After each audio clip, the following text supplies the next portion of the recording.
I think me and you met a while ago now. It's probably a year ago now. I think so. And We then did. one thing that stood out to me was when you came and did that presentation with yourself and Claire. What stood out is buyers advocacy at this level, still doing presentations, still going out, interacting, collaborating.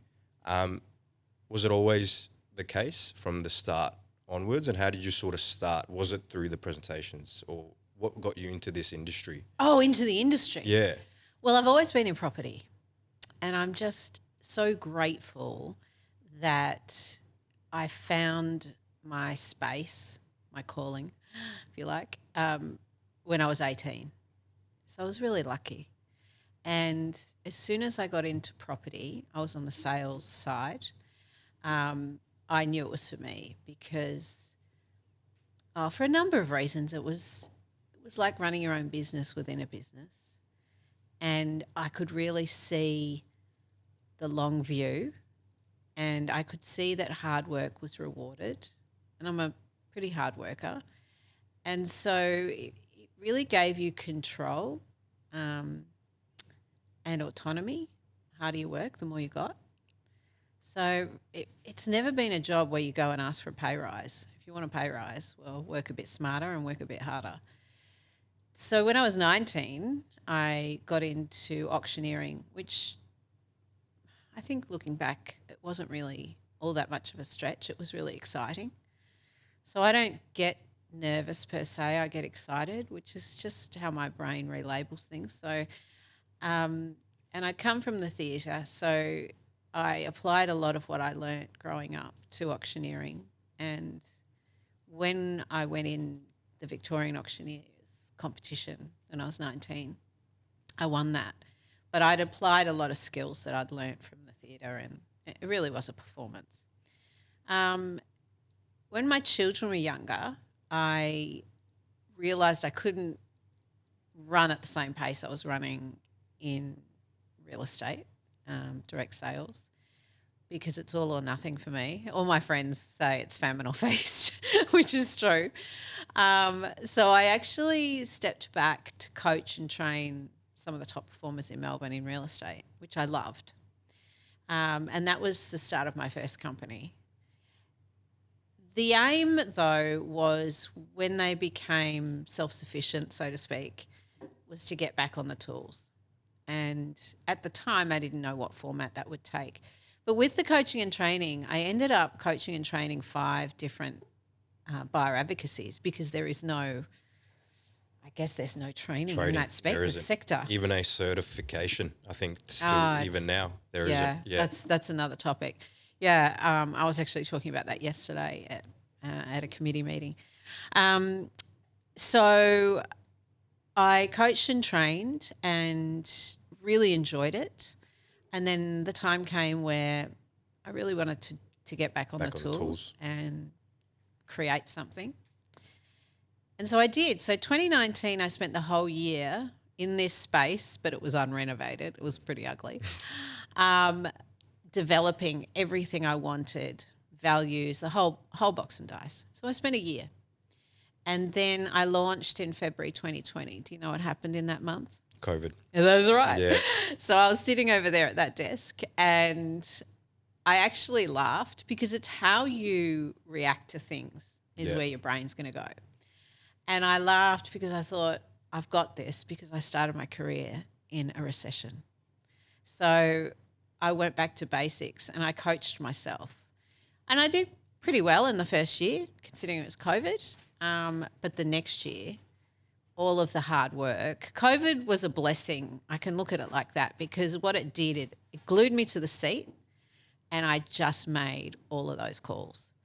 And it was almost enforced A prospecting. preparation here. It was. Really? It was Yeah. foundation. Yeah. And so the following year, the business exploded, and then I haven't looked back. That first year of COVID, what are you doing in terms of, you said preparation, making the calls? Who's the calls to? How Do you know sort of- what? how do you start? Yeah, great question, because this is what I used to coach people in, and I thought, you know what, I got to take my own advice. Yeah.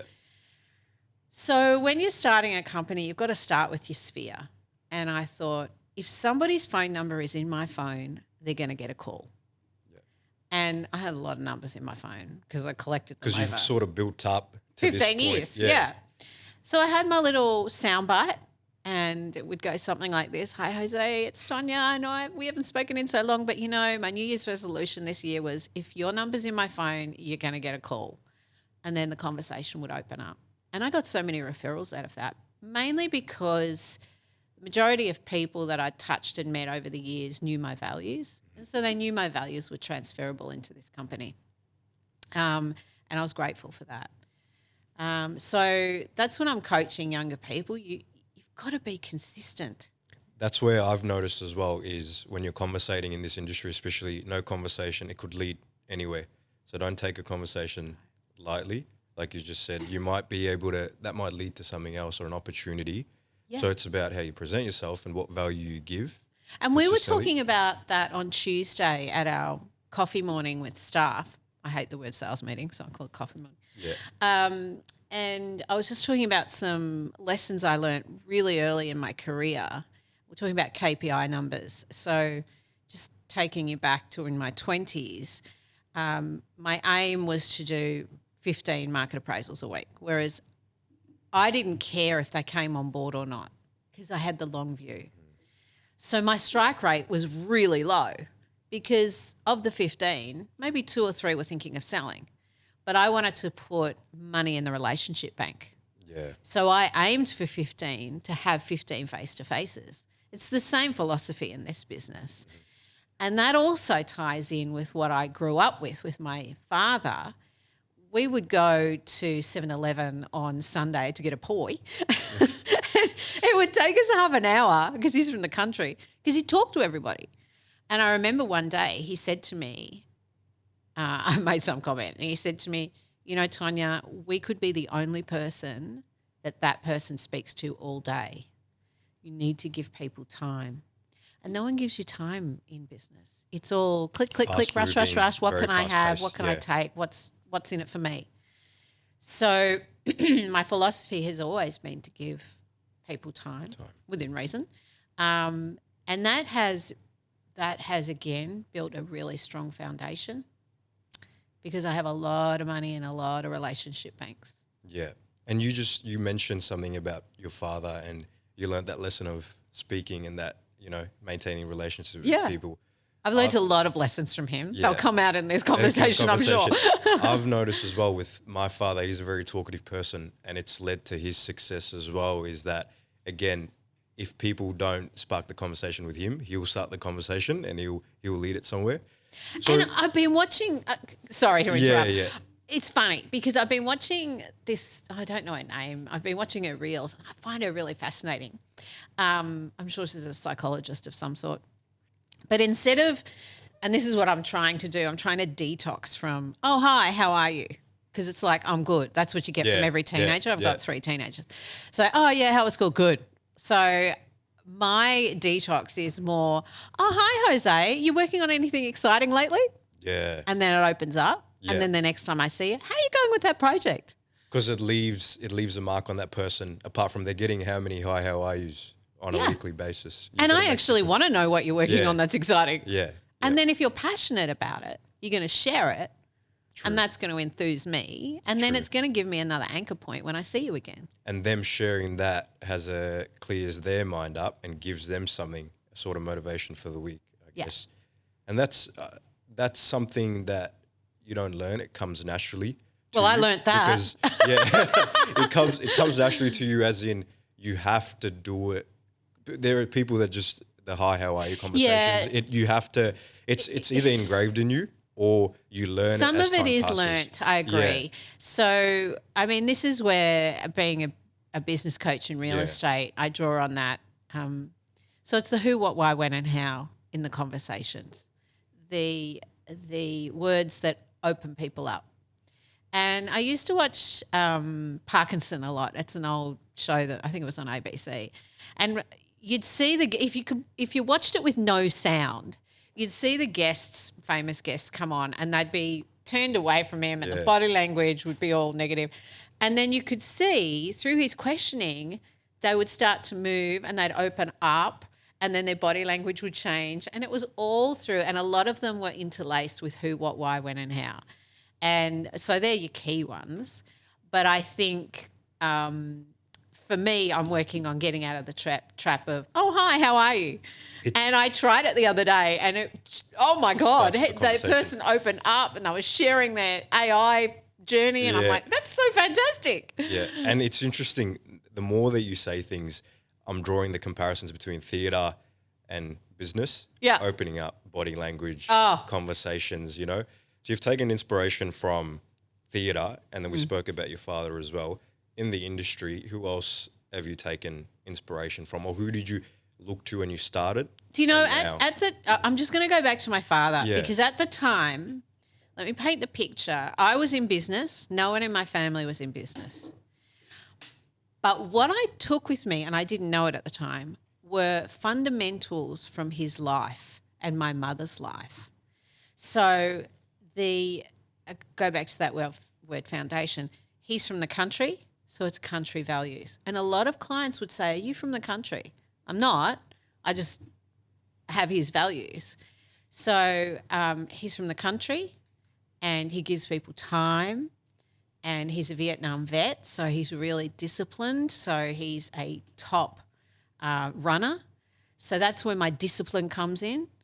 So he'll drink light beer over summer. On daylight saving, the beer stays in the fridge until daylight saving comes on again. He will not touch a drop. Like, he's so disciplined like that.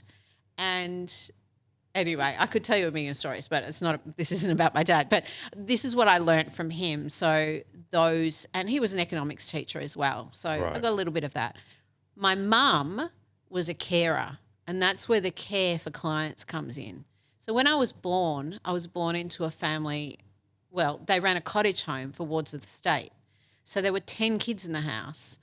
And so mum's like Mother Teresa. And the care and the nurturing. And the nurturing. And then I was born. I was their child, obviously. But I spent time there. And, you know, it also really highlighted the importance of a home and what that meant. And it was only until later in life that translates that it all kind of connects and makes sense. And the pillars that you've mentioned, discipline and so on and so forth. Firstly, congratulations on winning Buyer's Agent of the Year. Thank you. How was that?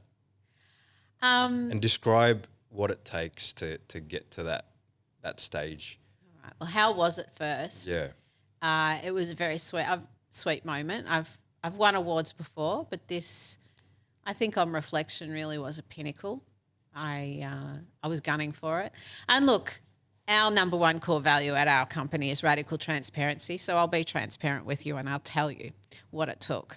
I am a big manifester. I've researched a lot. I've read a lot of books. When I say I read, I do Audible and Blinkit. So I fall asleep at night if I actually get out a book. So I've read a lot of books on this, and I've done this since I was 25. So I went to a seminar, and I always apply any bits of gold from a seminar, and I apply it straight away. So I went to that seminar and heard some Americans about manifestation and affirmations. And I thought, you know what? Sounds dicky, but I'll give it a crack. And if it doesn't work, I'll go back to the way I was, and I've lost nothing. So I always have that attitude. But I remember I had a housewarming in one of my first, it was in my first house, and I had it laminated in the shower, and everyone was giving me shit. But it was fine because it's like the proof's in the pudding. So I've done that, and it's got more evolved as time's gone on. So currently, to today, I have my affirmations in the shower laminated, and it just sticks with a bit of water on the wall.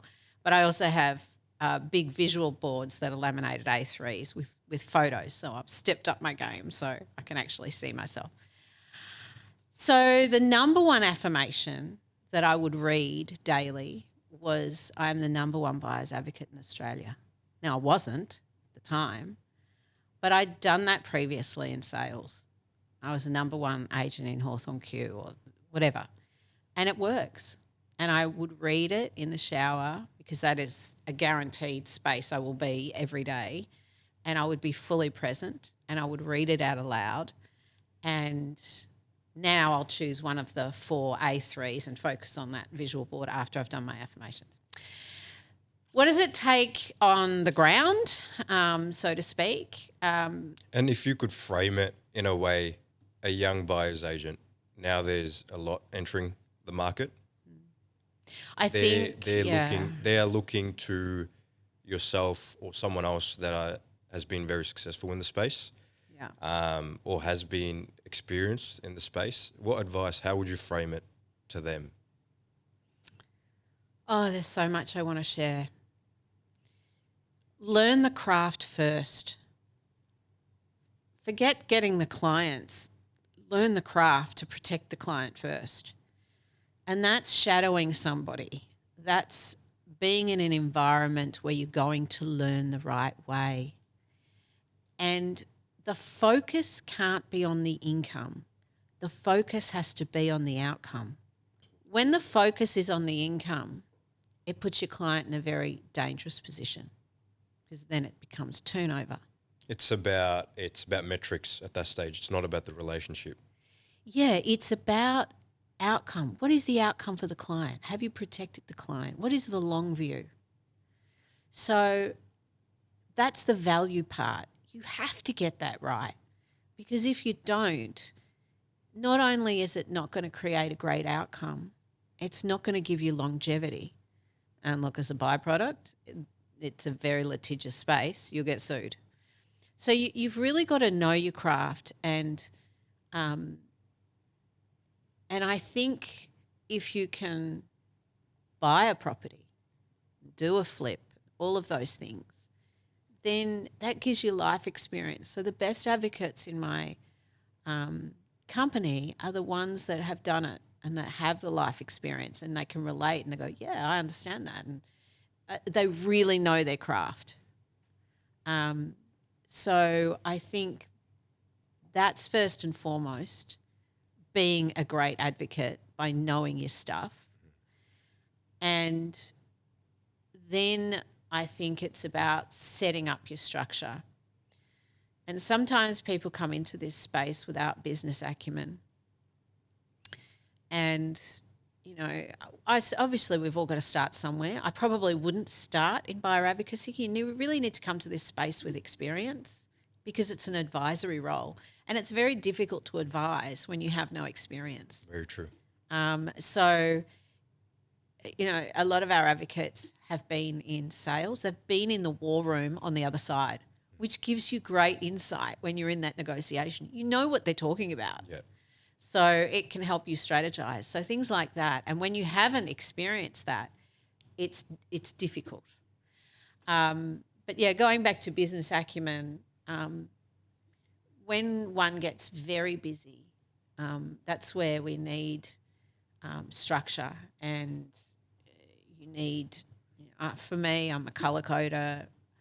I say ideal week, but I'm changing that up, looking at theme days. I'm never of the opinion I've learnt it all and I'm full up. You've always got to be learning. I've signed up for one of those over 50s AI courses. It's been in my inbox for 2 weeks. I can't open it yet. AI it's taking over. I know. I've got to get on the bandwagon. If we don't learn now, then it will just come 100%. past us. Yeah, 100%. KPIs, so knowing your numbers, and that's with real estate sales as well. A lot of people, before they've done coaching with me in the past, or they think it's just left up to luck as to how much they're going to earn and what the market's like. The best line I learnt in my 20s from a chap in America who at the time, this is a long time ago, was earning $20 million a year. I'm thinking, well, he must know something. He said, the only market is the market in your mind. And I have taken that and I've run with it. And when people say, how are you going? I said, the only market's the market in my mind. Because no matter what, I'm always flat out. I read something the other day. It's not about your product or service, and it's not that your market's not buying, it's you're choosing the wrong market. Or it's not there's never a right time. It's about finding the right market or finding the right people Yeah. to sell to. That's interesting. Yeah, I love that. So The fundamental building blocks when I coach people are ideal week. I do include affirmations if they're open to it. So they need to know where the train is going. Finding a mentor, I found in this space is very important. Like you said, either shadowing someone or learning from someone, going into it. Like I said, I've met a lot of young buyers, agencies and advocacies as well. And one thing they are lacking is that experience. And that only comes from partnering or shadowing someone with the experience, like you said. So the office we work in, you see behind me, was deliberately done this way. We have other rooms. I'll give you a quick story. When I was 18, I started at a company in Camberwell, and they gave me my own office and my own business card. And I thought, oh, man, I've hit the big time. Problem was I couldn't hear anyone else. So I was in this bubble. I learnt nothing. And after a year, I got asked to transfer, and I went to the Q office, and it was a dive. It was just a little shop front. It wasn't luxury. It wasn't in a big building like I'd been in. And there were 5 top performers with petitions. So you could hear everybody else, and the culture was great. I learnt so much because I could hear them on the phone. And so we have an open office so everyone can hear me. And, if need be, I can hear them. But if you need to make private calls or whatever, you go to a satellite office out there. Yeah. But that was done deliberately so that it's just education by osmosis. I learnt as well when I was very young, worked in an open workplace majority of my career. Yeah. And when you're with the experienced individuals, just from the conversations that they have with each other. How they couch things. The sound bites. Yeah. How they cope with stress, what they say when they've got a problem. How do they face that problem? All of that. And if senior management comes down and has a chat to a staff member or a colleague, you even pick up on that. And sometimes it's even subconsciously, it's getting engraved. It's part of the culture, like you said, even if it's the affirmations or culture, what I think happens in an open workplace gets embedded into you as you sort of think. That's right. That in working in workplaces like that, I saw the challenges as well as sort of the opportunities in this industry. What would you say in the buyer's advocacy is the challenges? What is the most challenging part? Time. I mean, this is just me. Yeah, for yourself. Everyone's got different challenges. For me, it's time, and it's just, and I'm working on that. Time management at this stage of your career? No, so how do I couch it? I get a lot of email. So here's the thing. People can get to me at one too many ways. So my clients are on WhatsApp. Then you got your friends that text me, but then some agents text me, and then other people text me. And so that kind of gets buried. Then you got voicemail. Then you got calls that you try and answer because I hate letting a call go to voicemail. Then you've got emails. And so it's all this information coming at me. Now, clients come first, so you got to do it in order. Then your emails have opportunities for off markets. So we're kind of tweaking that a bit as to how we make that a bit more streamlined.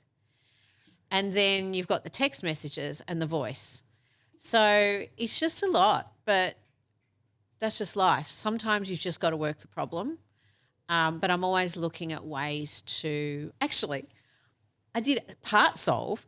I actually updated my phone yesterday, and I can look at voice messages and it's all written out. Perfect. Transcripted. I know. I'm like, oh my God, that's so great. That's AI. I know, I love it. Yeah. So then you don't even have to, it's the time, you can just read. It's so good. Yeah. So it's just, there's a Japanese word called kaizen. Yeah. Slow incremental improvement.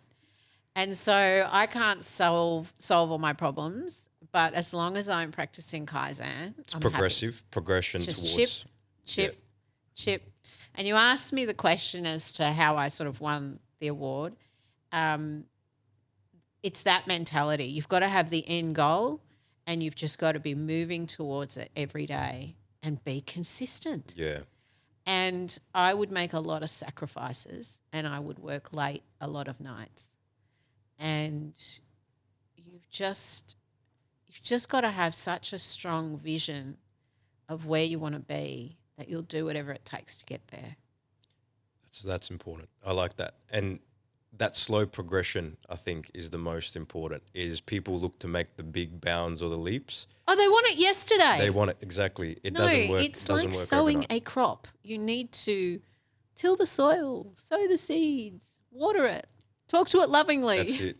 All of that. 100%, And then yeah. one day you'll grow corn. That's true. So there's no quick Win or fix. win. I mean, you can try and get clients quickly through, I tease my daughter and I call it TikTok. I know it's TikTok, but I just say that to annoy her. Through TikTok and, Instagram and all of that. But that doesn't last in terms of if you don't have the goods, you don't create a great reputation. Yeah. And business should be getting easier each year, not harder. Very true. So you should not be looking for new clients. You should have old clients that are raving fans. And that's the business where they come to you on a platform of trust already. Yeah. And it's just a lay down misère because they know you're a proven entity. But if you have to keep looking for new people that are cold, that business can be hard Definitely. and it doesn't get easier. I think going back to our topic on relationships, I think I'm finding it more and more. I'm putting more importance on relationships now because I'm seeing that's what converts more than the cold inbounds. Because That's great. yeah, because I think that's having that relationship and that loyalty and looking after your customer, providing that value, is proving to be a referral, or it's a passing conversation to another. That is what's leading to more business in my front and my things, rather than someone in sort of my age group, they love doing the social media and like you said, Which I think's great. which is very important. But you can't, that Rely can't on be that. the driver. Yeah. It can't be the only thing. Yeah, I had a work experience chap. He asked a really insightful question. He said, what is actually networking? I said, what a great question. And I had to think about how to articulate it. And it is, it's the more, it's the giving. It's the asking the questions with the subtext, how can I help you? So the questions I ask will be to unveil how I can actually help this person. But here's the clincher. I actually want to help them for no other reason than I want to help them. yeah, And then when I help them, that's money in the relationship bank. Sure. I forget about it. yeah, And if something comes of it, great. If nothing comes of it, I've done a good thing. And what happens is if you do that and you make that part of who you are, then it just flows back. And that's Definitely. the more principle. definitely. The more and then the more. True. And with those relationships that you formed and being in the industry for so many years, I'm sure you've purchased some great homes for individuals. Is there a story that stands out in particular? Oh, a story. Or, God. or what's the? I haven't prepared. There's plenty of stories. What is There's the most? plenty What is the of most stories. rewarding? Maybe from a client's or a customer's They're all, perspective. you know what? They're all rewarding, but they're not rewarding for how they're rewarding is okay. I'm going to go back to my affirmation list in the shower. So when I started this business, I thought I really want to enjoy my clients. I really want to love to go to work. So one of my affirmations is I attract kind and like-minded people. So Do you always? yeah, I really Yeah. like it. Yeah. Some really cool people come into our Yeah. lives, but I manifest it. Yeah. And I attract them. So when I work with people, it's actually the journey I enjoy. I mean, yeah, it's great when we get the house and there's just too many people to label. I mean, I've had some really enjoyable negotiations and some terrific wins and I've enjoyed that from a personal point of view. But I think what trumps it all are the people that I've met. And then when they refer me to their best friend, I know that that's the pinnacle for me. Yeah. That's just amazing. Because they don't need to do that. Yes, there's you've purchased a house for them, so they're going to stick with you through the process. But once the process is done and they've taken that extra mile to refer you to someone, you know you've done and provided value. Yeah. Yeah. So look, there've been some significant purchases from a monetary point of view and just from a architectural point of view that I've been. We like metrics. Give us a metric value and also a. Well, look, they range, Yeah. but there was one in particular I really enjoyed. It was about 10 mil. Well, yep. And, talk about where you meet people. If you need to be open at all times and just be a people lover. And I met her on the bus to a health retreat. So it's kind of how I'll tell you a funny story. Way back, I got a wrong number, a call. She rang the wrong number and I was in sales. And I'm just a happy person. I said, oh, that's too bad you rang the wrong number. But, if you have a house to sell, I can help you. She goes, actually, I do. I sold a house. There's no. I love that So story. there's someone who's rang you, wrong number, and you've just said. It was a wrong number. And I was in Whitehorse Road. Yeah. I'll never forget it. And she said, actually, I do. I said, great. I'm the lady. There's a reason you rang me. One thing that you said stood out to me about the calling and catching up from your callers list. Yeah. 'Cause the same thing happened to me, I'd say probably 2 months ago. Yeah. I accidentally rang one of my best mates in school that I haven't spoken to There's in ages. no accidents. I'm telling you. And then I'm speaking to him, he goes, I haven't heard from you in years. Like, what have you been up to? Because you're so busy with your own life. And I speak to him and he goes, I'm like, oh, how's Jess? Which was his high school girlfriend at the time. And I said, how's Jess? He's like, next week I'm proposing to her. And I'm in the mortgage industry myself. And he goes, I'm proposing to her. And I'm like, wow, like this is my best friend from high school who's proposing to his high school sweetheart. And then he goes, you're doing mortgages at the moment. We're looking for a house to move out to. So I've got his proposal. That's the and law he's of invited attraction. me. That's what I'm saying. So that resonates with me. And I think I'll probably start doing that now, is just that touching in with their contact list. I had a taste of it really early on in my career. I remember there's a thing in real estate called caravan. On Tuesdays, we'd go out on a caravan and look at all the new stock. And I remember in the car, and it was a more senior agent, and she said to me, she was pretty in touch with it, and she said, oh, I haven't spoken to them for a while. And she'd see a house and she goes, oh, I haven't spoken to them for a while. You know what? There's a reason I've seen it. I have to call them today. I can't tell you how many times she did that, and bang, they were talking about real estate and they were coming on the market, and it would just come into her focus. But most people dismiss it. Mm. But she always listened to this intuition. Sounds a bit woo-woo, but anyway. But I think, no. I think there's something in it. There is something in it. Yeah. And right now, a lot of customers that I'm getting, young investors, are looking they want to stay at home and sort of take it easy, and they want to invest in investment properties around, say, Australia, Victoria. They're saying that Melbourne's going to make a comeback or a swing around. I think we're on the precipice. I think too many of the other states have already horses Too bolted. far gone. Yeah. And we have seen a huge uptick in inquiry for investment. Interest rates are It's all heading in the right All direction. heading and towards the right direction, yeah. I think at the beginning of the year, I said third quarter's the quarter when things are going to get interesting and start moving. And all signs are sort of leading to that. So it'll be interesting. There are a couple of changes with the budget pertaining to property, notably about the hold on foreign buyers buying for the next 2 years.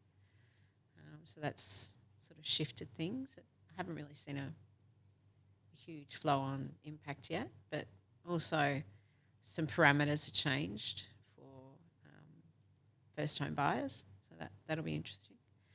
But I think what's happening now augurs well for third quarter. Mm. If I was a young investor looking to get I'd be doing house, it now. doing it now before it's too late. People, I remember I heard a top stockbroker back in the day, and I applied it to real estate. He said, never try and pick the top and never try and pick the bottom, because if you do, you miss it. So you get it on the way there. Yeah. So it's already started. And the more articles that come out, part of it's market sentiment. So you've seen a few come out, I think Domain and REA. Yeah. Properties are going to rise. Yeah, by it's this like, and they March, et cetera, sensationalise it yeah. because they're all about, getting headlines and readership. But I think I'd be getting my skates on now. So I'd be speaking to someone like you, because you've got to go through those hoops first. Yep. And for your finances, and then go shopping. And there's a lot of things that buyers, especially first home buyers, are unaware of Oh. purchasing homes. It's, I think, So much. we're not taught, which is one. So Well, it's not your profession. It's not exactly when at the very early stages, all you focus on is your career, your goals, or making the money. It's So I never- outsource everything, right? Yeah. Yep. And I have accountability and I have outsourcing. So, with my health and fitness, my cleaning, Choosing the best in that specific industry and going to them for advice. you got to pay for good advice. You can't wing it if it's important. So we help people in 5 different ways. One is time. So a lot of our clients are time poor, interstate, overseas, or they're busy with kids or a career, or they just don't want to do it. They want to delete the app. We help them with intel. That is crucial for young people. Most important. So important. Yeah. You don't know what you don't know. And bringing it back to my dad, Tonya, you can't put an old head on young shoulders. Now I know. It's so true. We say at our company we have a healthy level of paranoia for our clients because we know everything that can go wrong. We've lived it. I've been in it 3 decades. So it's what not to buy. And you need it. If you're going to employ an advocate, you need an advocate that will stand in the way of you and a bad decision. Mm. And you see if they're turnover focused, they won't stand in your way. That's the problem. The third is off-market opportunities. Now, where that comes in for us is our deep relationships with agents, because I was a coach and trainer. When you're a coach and trainer, people learn your values pretty quick Sure. because you're sharing them. So that's been really beneficial for our company. We get a lot of off-markets. The fourth is negotiation. That's what I used to train others in. I just finished, I'm quite proud of myself, I've just finished the Harvard University Negotiation Mastery course. So that was great. But that's something I've studied over the years. A lot of people wing it. They think they're a great negotiator. I actually negotiated for some clients that negotiated for a living, but in law. So they were lawyers, barristers. They were the best clients because they had this thirst for knowledge. So, and I'm an educator. So I said, let me include you in what's happening. So I would explain why I did something, what was happening, what were the potential ramifications of this, what is the law with in regards to real estate, how we're going to basically get the property. And she said, I love that. I see now that it's so nuanced to real estate. It's not just negotiation. Yeah. I thought, gee, you've put that really well. And then the last area we help people with is privacy. So it's an agent's job. Remember, I was an agent. It's an agent's job to inform the vendor. You're working for the vendor. And And when I do some vendor advocacy where I advise the client behind the scene, the amount of information that the agent has on the buyer is next level. That was going to lead me to my next question was, what do they provide you? I know you have a brief Well, I work with or- some great agents. Yeah. And I was always really proud to be an agent, and I had high values in what I did. And look, the agents I work with work really hard, are highly communicative, and they're good operators. There's always going to be, average operators in any Sure. profession. Yeah. But are you asking the information they give to me as a vendor Yeah. advocate? Yeah, so we would have obviously the analytics, and we would talk about the analytics that we get behind the scenes from REA and Domain. And are we hitting all those targets? So that's the data driven. But a lot of the time they will have the backstory on the buyer, what they've bid on, what else they've seen, what their limit they've gone to before, what Sure. they do, how many houses they've seen recently, are they new to the area, all of that. And a buyer is unaware of that. So we Yeah. protect our buyers from that because I'm on the other side now, and we create a shield for them so that we're not disadvantaged when we negotiate. True. And in terms of that, I think that's where your knowledge plays a part. People that, or the audience that don't necessarily have an engaged a buyer's advocate, right? You don't know what you don't know. Correct, exactly. So- That's it. Yeah. So what should they look out for? For a Or- buyer's advocate? For a buyer's advocate. That's a tricky one. Look, everyone's different. Like, Because I yeah. often talk to people on the phone first, and I do get a lot of comments. Oh, I've rung a few advocates, but I haven't really connected with them. You've got to know what you're talking about. So, have the right questions when you just have the initial chat. How do you feel about that person? Are they asking questions? Do they have the answers? Do they know what they're talking about? Have they got a good feel of the market? What's their experience? Sometimes I get people that come to me with a set of questions, and I thought, oh, yeah, that's good. You've prepped. And they'll say things like, well, how long have you been in the industry? I go, 32 years. Check my And they LinkedIn. go, check oh, my- okay. And, they'll ask questions like that. Yeah. I think for me, I'll just bring it back to what I would be looking for. I would be looking for somebody that had scores on the board, that was senior. And why I say that is because if they're senior, it doesn't always mean this, but if you're senior, you've got some experience, life experience and also real estate experience. But that's not necessarily, you can have some anomalies. I would be looking at things like, well, how many clients do you handle? What does your team look like? What areas do you specialise in? So, Yeah. like, I had a chat ring me this morning, and he mentioned an area, and I said, look, I'm just going to stop you right there. And I spoke to him for ages. I gave him time. I said, look, we don't specialise there. Yeah. I can't help you. I will. Do you want? If you like, I'll refer you to somebody. And I referred him on.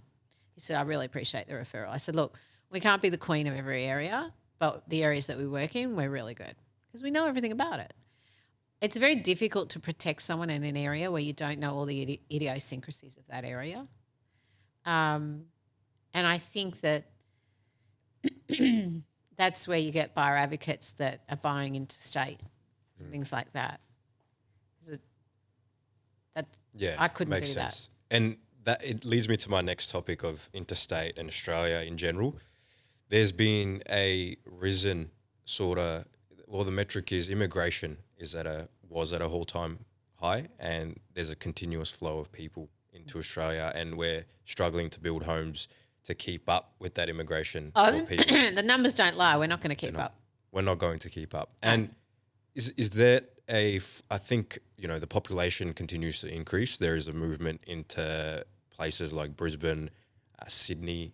House average prices are at a all-time high and continues to rise. Where's the market in Australia? What do you see next for, say, buyers advocacy or people looking to purchase houses? What's the trend that you're I think the noticing or trend is shifting? really a focus on Melbourne at the moment. Yeah. I mean, if you look at all the, if you go to the futurists and Are you noticing that with people that are looking for houses they want to settle down in as well? Their dream homes purchase? I think where I've seen the uptick is in investor inquiry into Melbourne. Sure. So they're probably hearing that Melbourne will become the most populated state in the future. So our growth is tipped to exceed every other state. And bringing it back to the old economic equation of supply and demand. Yeah. If demand exceeds supply, then the cost of the supply goes up. So your value goes up. So that's your capital growth. So I think that I've had some people returning from overseas, moving back to Melbourne. I haven't really experienced people just moving to Melbourne for the sake of moving to Melbourne. But I've seen an uptick in the investor focus. Yeah. Awesome. I see there's a lot of, say, overseas celebrities or people that come here and they fall in love with Australia. I mean, we are far away, but they fall in love with Australia and they always say, oh, this is a place where I'd want to live for the rest of my Of course my you life. would. Yeah. You got to look at where they currently live. Yeah. Where there's crime, really high crime. Exactly. You've got you've got the beaches. You've got this one is more of a personal question, but you've seen so many houses and you sort of travelled around. Where would be your dream home? Anywhere you could choose, anywhere in the world. Anywhere in the Anywhere world. in the world. Oh, that's so hard. That's so hard. Oh God, I wish I'd prepared for this. You know, Claire and I look at a picture on my computer screensaver. It changes every day. That'd be nice. Yeah, and we look at and we have to guess the country. We play this game every morning just to keep life interesting. Look, you say other countries, but in reality, all the loves of your life are in Melbourne. So it would always be Melbourne. I'm going to sidestep that question for a moment, let my subconscious work on it. What I will say is my favourite style, and I'm actually looking at it, is mid-century. So I've got a beautiful slim Aaron picture that I'm looking at behind you. And that house there recently sold, when I say recently, 2 years ago, sold for $25 or $26 million. And that's in Palm Springs. So I love the architecture in Palm Springs because it's right on point for what I love. Would I live in Palm Springs? Probably not, because it's a desert and I've been for a run in Palm Springs and it nearly killed me. Look, there are so many beautiful places. I do like nature. And I do like seclusion. So that could form a part. But then my pendulum swings and a beautiful, beautiful loft warehouse in New York would also tick a box. Awesome. Yeah, with beautiful metal windows and. But as you, my God, that would be great. Awesome. As you said, as you grow older, the priorities change. You want to be closer to home, to family, and you can live in New York and be on your own, and that's it. Amongst crime, and all your family's growing old back here. And it's funny because I got offered a job in Sydney to run a real estate team at a certain stage of my career, and it sounded great. And I didn't take it because I thought I'll move to Sydney. I'll end up finding a partner there and I'll never see my parents grow old. They'll be in another state. And also my dad really loved my staffy at the time and used to walk her. So I think family is really high for me. And I think family for myself as well is of utmost importance, and it is the priority. Yeah. As we sort of the business gets to a stage and it improves. What I noticed about myself, and about yourself as well, is we spoke about Kaizen and the continuous improvement, right? You're at now a stage where you've won Buyer's Agent of the Year and you're continuing to progress and improve. what is the next stage, or how do you take it from here to the next? Because great. it's for myself, it's okay. This milestone's been hit. Now what's next? And what's next? Yeah, what a great question, because it's a really slippery slope. If you don't have the next goal, you can be in a very dangerous position. And I found myself in that position. I won the number one salesperson at Hocking Stewart back in the day. And I thought, oh, I've done it. And I didn't have a next. And so that was a really tricky time for me. What I did in January, I went to Gwingana, which is a health retreat up in Queensland in the hinterlands, and I really worked on the business, and I really worked on goals and projects. And one of the projects, one of 7, was to win this award. But you see, I've got the other projects there Right. in progress, and getting in the shower, looking at that. What's next? What do I need to do today to chip away to get closer to the goal of that? Awesome. So there's sort of offshoots on what we're doing.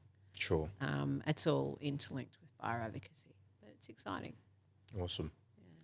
I think that wraps up everything that I sort of had. I think it's been a great conversation. I think it's been a great conversation overall, and I'm very excited for what Davidson Property Advocates Thank you. have Thanks for got going reminding on. me.